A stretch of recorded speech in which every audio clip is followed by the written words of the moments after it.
Hi friends, అందరూ బాగున్నారా? అందరూ బాగుండాలి. నేను ఇక్కడ రేణుకా ఎల్లమ్మ చూపిస్తున్నాను. నిజమండి, రేణుకా ఎల్లమ్మ వెలిసింది. ఫస్ట్ శివుడు వచ్చినట్టుంది, మేము సరిగ్గా చూసుకోలేదు.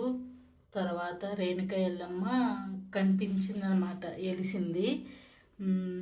నన్ను చుట్టుకుందనమాట. పెద్ద పాము ఇంతలా ఉంది, చాలా పొడుగుంది. అంటే రేణుకా ఎల్లమ్మ ఎంటర్ కావటానికి ముందు నా కల్లో ఒక ముసలమ్మలాగా కనిపించింది అనమాట.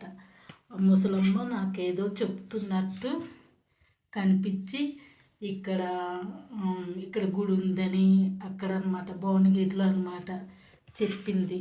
అట్లా కల్లోకి వచ్చి ఇక్కడ గుడి ఉంది ఒకటి అని. అక్కడ నిజంగానే గుడి ఉందన్నమాట. తర్వాత మేము